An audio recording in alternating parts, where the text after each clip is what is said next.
छत्रपती संभाजीनगरमध्ये महानगरपालिकेच्या वतीने अतिक्रमणाच्या नावाखाली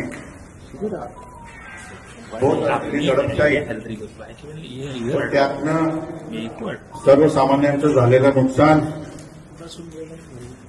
बाजारपेठेचं झालेलं नुकसान, रोजगाराचं झालेलं नुकसान,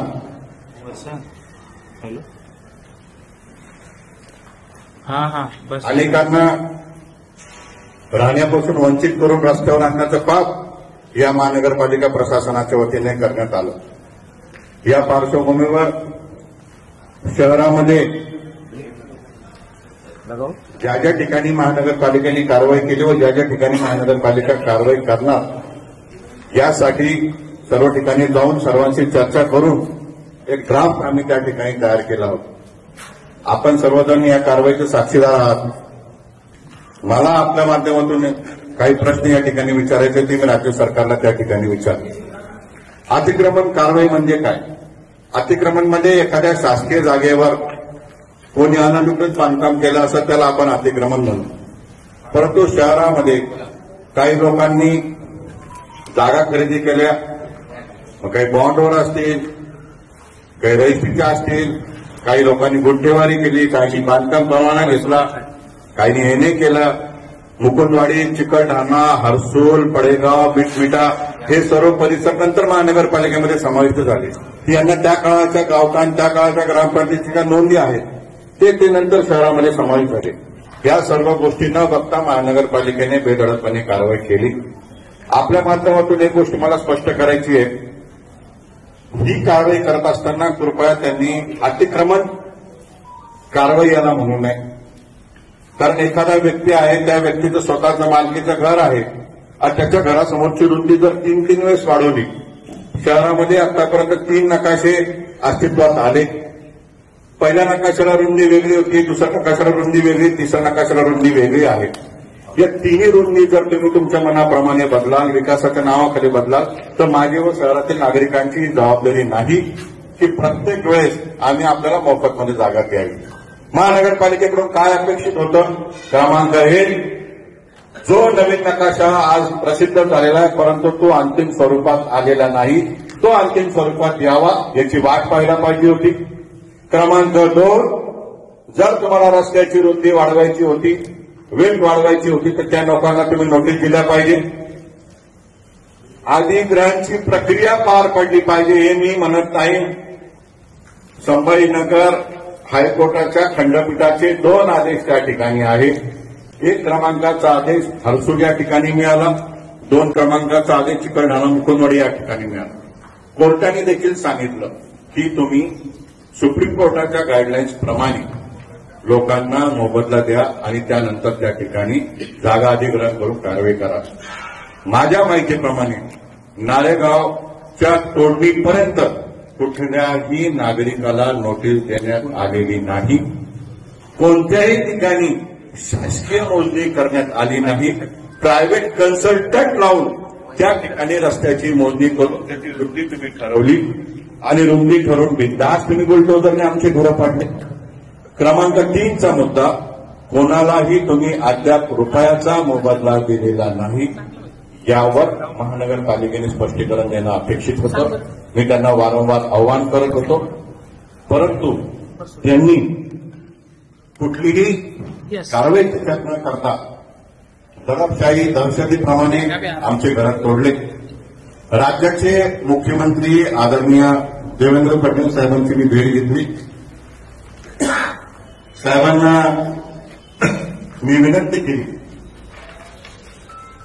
विनंतीमध्ये मी स्पष्टपणे सांगितलं की रस्त्याची रुंदी वेळोवेळी वाढली याच्यामध्ये नागरिकांची चूक नाही. खंडपीठाने आदेश दिला त्याप्रमाणे तुम्ही कारवाई केली नाही, ही चूक महानगरपालिकेची झाली. तसेच एक गंभीर प्रकार मी साहेबांच्या लक्षात आणून दिलं की शहरामध्ये अनेक प्रॉपर्टीजचे वाद आहे आणि ते वाद जमीन मालकाचे आहे, भाडेकरांचे आहे, कुठे एखाद्या शासकीय जमिनीशी संबंधित आहे, परंतु अशा ठिकाणचे प्रकरण न्यायप्रविष्ट असताना बिल्डर्सला किंवा जमीन मालकाला ती जागा मोकळी करून देण्यासाठी किंवा एखाद्याला जागा मोकळी करून देण्यासाठी देखील त्या ठिकाणी बेधडकपणे कारवाई करण्यात आली. दुसरा हेतू जो महानगरपालिकेचा होता की शहरामध्ये टीडीआरचे दर वाढत चालले होते.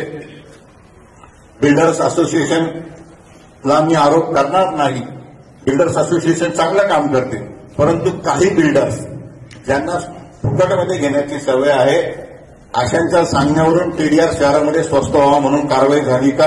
क्रमांक 2चा प्रश्न मी उपस्थित केला.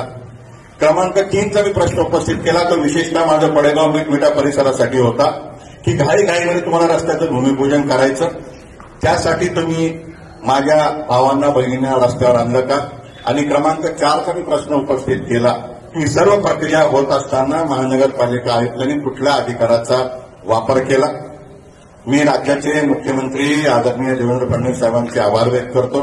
अतिशय गंभीररित्या गंभीरपणे शांतपणे त्यांनी माझं म्हणणं तासभर ऐकून घेतलं. मी त्यांना सांगितलं, उदाहरण आपण जालना रोडचं घेतलं तर जालना रोडच्या नकाशामध्ये रुंदी 45 मीटर आहे, नवीन नकाशामध्ये 60 मीटर झालेली आहे आणि 60 मीटर करताना इंडस्ट्रीज झालेले एकाच बाजूने त्या ठिकाणी वाढवण्यात आलेले आहे. तसंच पडेगाव सारख्या परिसरामध्ये जरी रुंदी 60 मीटर असेल परंतु तुम्ही अधिग्रहण केलेलं नाही. संजय नगरचा परिसर जो आहे इकडचा संजय नगर जालना रोडवरचा तिथले बांधव पण आलेले आहे की संजय नगर हा स्लम डिक्लेअर आहे आणि त्या ठिकाणी तुम्ही स्लम डिक्लेअर असताना टॅक्स लोक भरत असताना तुम्ही त्या ठिकाणी पाडून टाकलं. त्याच्यामध्ये देखील पर्याय होऊ शकत होता. ऑलरेडी त्या ठिकाणी ग्रीन बेल्टचा एरिया तो रस्ता घेता येऊ शकत होता, परंतु त्या रुंदी वाढल्यानंतर तुम्ही कुठल्याही प्रकारची नोटीस न देता त्या लोकांचं पाडलं. मग भवानीनगर चंपा चौकचा जो विषय आहे त्या ठिकाणी 30 मीटरची रुंदी आता 18 मीटर झालेली आहे, रिवर्स झालेली आहे, परंतु त्या ठिकाणी देखील आपण नोटीस दिलेली नाही. लोक भयभीत वातावरणात आहे. आपले अधिकारी एखाद्या फिल्म ऍक्टरप्रमाणे शहरामध्ये टोप्या घालून फिरताय, दहशतीचं वातावरण निर्माण करताय आणि वाटेल त्याच्या घराकडे चक्कर मारताय. लोकांना झोप येत नाही, याच्यावर कारवाई झाली पाहिजे. आणि मी जबाबदारीने सांगतो, एक मोठा प्रकल्प कांचनवाडी नक्षत्रवाडी भागामध्ये येणार आहे. ज्या ठिकाणी शासनाने 18 मीटरचा रस्ता केला म्हणजे हा नकाशा दोन्ही बाजूने महापालिका आयुक्त फिरवत आहे. कंचनवाडी नक्षत्रवाडी भागामध्ये नातवडीकडे जाणारा रस्ता 18 मीटर आहे, परंतु त्यांनी ठराव घेऊन 36 मीटरची मागणी केली. कोणत्या बिल्डरला मोठा रस्ता तुम्हाला द्यायचा आहे ज्याच्यासाठी तुम्ही 36 मीटर या ठिकाणी करताय आणि गरीबाचे घरं पाडताय? याचं उत्तर देखील महानगरपालिका आयुक्तांनी द्यावं. जालना रोडला 45 ते 60 दिलं, त्याचंही तुम्ही बिना नोटीस पाडलं. नारेगाव सारख्या ठिकाणी तुम्ही रस्त्याची रुंदी वाढवली, त्या ठिकाणी तुम्ही पाडलं. मी या ठिकाणी ठामपणे महानगरपालिकेला सांगतो, ही मोहीम तुम्ही तात्काळ थांबवावी.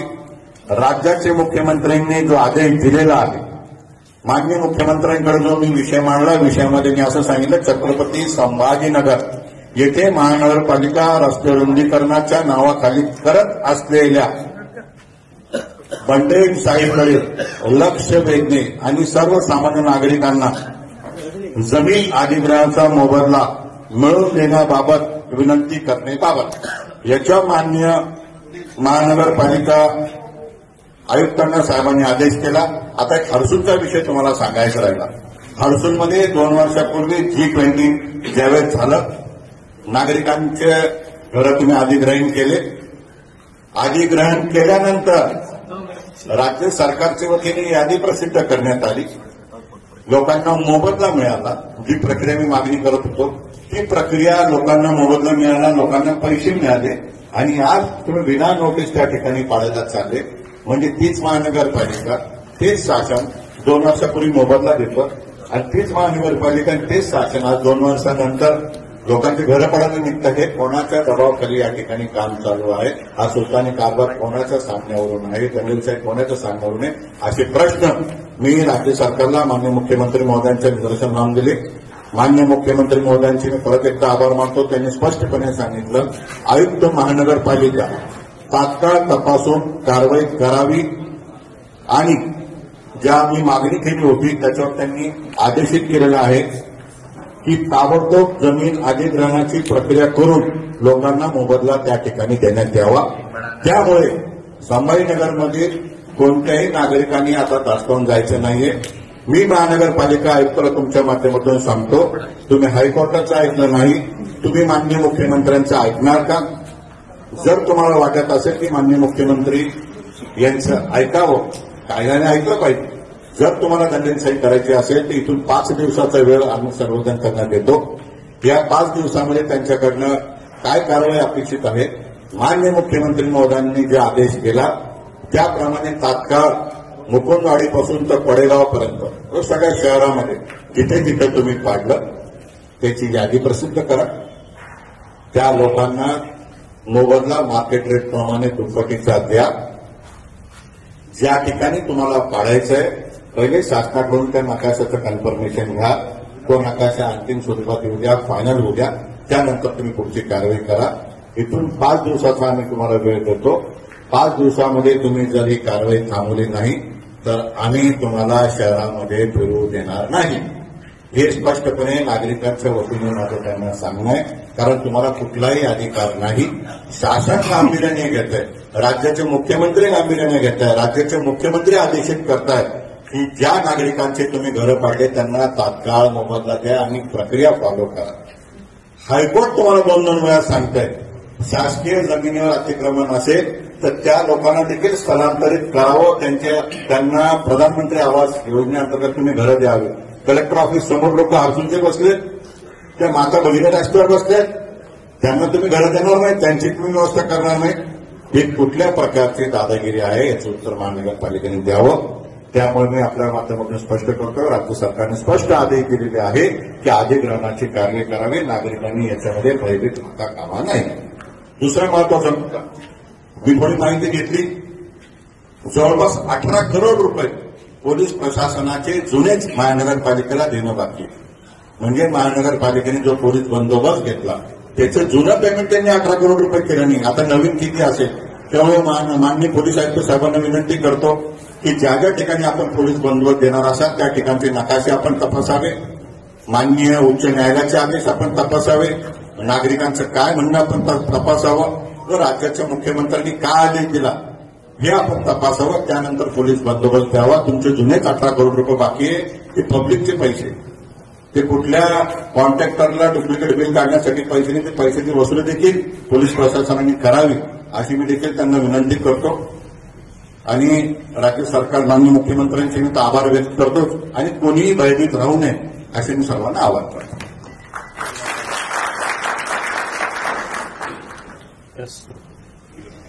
तुम्ही जेव्हा मुख्यमंत्र्यांच्या भेटीला गेले होते तर किती तक्रारी होत्या आणि महानगरपालिकेनं न्यायालयाचे देखील आदेश ऐकलेला नाहीये, तर मग मुख्यमंत्र्यांचं ऐकतील की नाही? हे बघा, त्यांनी न्यायालयामध्ये माझे प्रत्येक कॉपीज हे तुम्हाला देतो. न्यायालयाने स्पष्टपणे सांगितलेलं आहे एका ऑर्डरमध्ये की माननीय महानगरपालिकेने जे स्टेटमेंट केलंय की आम्ही कायद्याचं पालन करू, त्यांनी आश्वासित आम्हाला केलेलं आहे आणि सुप्रीम कोर्टाच्या गाईडलाईन्स प्रमाणेच कारवाई करू. सुप्रीम कोर्टाचे गाईडलाईन्स काय की एखाद्याचा अनधिकृत जरी घर असेल तर त्या व्यक्तीला तुम्ही नोटीस द्या, त्याला वेळ द्या आणि नंतर जागा अधिग्रहण करा. हायकोर्टाचं तुम्ही ऐकलेलं नाही आणि ते वारंवार एकच सांगताय की जे इलिगल घर आहेत ते आम्ही तोडू. अरे इलिगलचा अर्थ काय? मग कोणत्या वेळी कशाला काढली शासनाने? तुम्ही रेग्युलरच करू शकत नाही का? लोक पैसे भरतील. हे कुठल्या तरी बिल्डर्सच्या सांगण्यावरून चालू आहे असं माझं मत आहे की छोटे छोटे घरांचे स्कीम अनेक प्रोजेक्ट शहरामध्ये आले, त्यांचे घरं विकले जावे याच्यासाठी आहे का? टीडीआरचे पैसे कमी करण्यासाठी आहे का? कुठल्या कॉन्ट्रॅक्टर्सला कमिटमेंट केली महापालिका आयुक्तांनी की तुम्हाला रस्त्याचे टेंडर देतो याच्यासाठी आहे का? हे आम्ही 5 दिवस वाट बघू. मुख्यमंत्र्यांचं त्यांनी ऐकावं, ही मोहीम थांबवावी. ही मोहीम याच्यासाठी थांबवावी की तुम्ही आतापर्यंत तोडफोड केली, त्याचा मोबदला द्या आणि परत तुमची कारवाई सुरू करा. लोकांना मोबदला द्या, लोक घरं द्यायला तयार आहे, जागा द्यायला तयार आहे, दुपटीने पैसे द्या. तुम्ही पैसे पण देणार नाही. दादागिरी लोकांनी घरी मार्किंग करशाल, सकाळी वाटेल त्यावेळेस तोडून टाकशाल. नारेगावला तुम्ही काय केलं? मार्किंग किती 4 तासात तोडला.